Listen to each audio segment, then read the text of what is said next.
Welcome back to Wall Again, where passion meets music, and we are continuing our countdown of the top 100 classic rock albums of all time.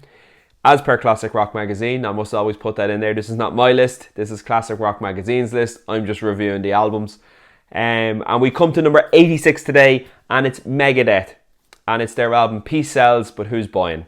And this album, coincidentally, was released in 1986. Released through Capitol Records, and it's the second album by the Los Angeles-based band.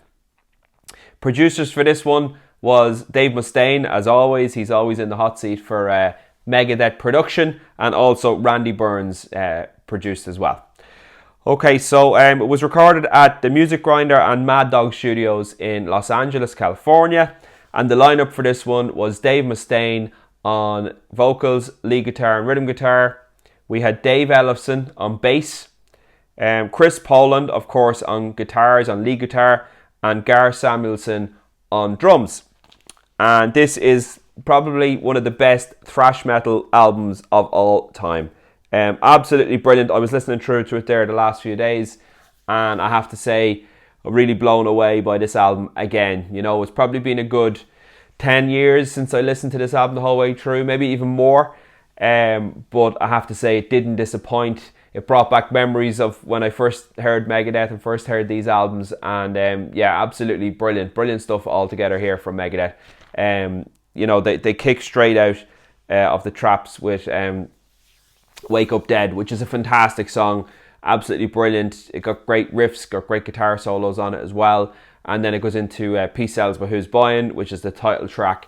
Again, starts off with that visceral bass line, and then of course the guitars come in, and it's just a great song from there on in. There's loads more fantastic moments on this album.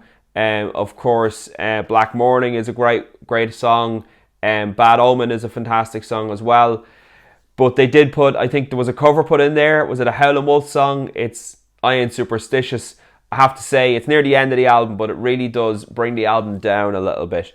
We're having great thrash metal, fantastic music throughout this whole album, and then that cover just kind of brings it down, in my opinion. I would love to hear what people think, but that's just my opinion. I don't know why they put it on there. Maybe they were just trying to fill out 40 minutes. This was the band's second album, and they were known for adding covers of songs into their albums throughout their career, which is, you know, kind of strange, but that's something that Megadeth stuck to.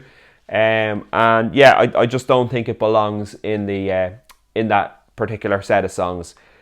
Just talking about the production on this album as well, it's not a great production in my opinion. It doesn't sound like a demo, so it's a higher standard than that, but I do think they could have got a better production on this had they maybe more money. You know, if the label was willing to invest more money, maybe bring in a more professional producer. But as I said, you know, the first Megadeth album is terrible production. It really sounds bad and sounds like a demo. And then the second one, this is a big step up, but it still, to me, isn't at the level of production that you would expect from an album of this magnitude. So all in all, if the production was better, I probably would have given it a higher mark, but I'm going to give it a 7 out of 10. I think the music is great, apart from that one skip track that I mentioned, but I think the production just maybe pulls it down a mark or two there. So 7 out of 10, I think, is a fair mark for this one. Coming in at number 86 on the list, it's probably fair. It definitely is a great album and deserves to be on the list. But one thing I will note about these lists, there are some stipulations for what albums get into this list. So there's no live albums, okay? So they won't allow any live albums on this list. So sorry, you know, Kiss Alive or Thin Lizzy Live and Dangerous, those albums aren't included here. And then they also will only allow a maximum of 2 albums per band. So if this is one of Megadeth's 2 albums, I'm interested to see what else is in there, because obviously Countdown to Extinction is a fantastic album, and also Rust in Peace is a fantastic album. You know, so far so good. So What is okay, it's not bad, but I think Megadeth probably deserve 3 albums in this list of top 100 classic rock albums of all time. So one spot is already taken by Peace Sells, so we'll see what the other spot goes to. But yeah, I enjoyed listening back to this album. It's got me more into Megadeth's stuff now, again, coming back into it from not listening for, should I say, 10 years or something like that. But certainly let me know in the comments, are you a fan of Megadeth? Are you a fan of thrash metal? Do you like this album, Peace Sells, but Who's Buying? Do you think that this album is one of their best albums? Does it deserve to be on the list? Or is there two better albums that should be on the list maybe? I would love to hear from you. Please leave it in the comments below. If you could also hit the like button if you liked the video. And if you could also subscribe, I would greatly appreciate it. And I will talk to you on the next one. Bye for now.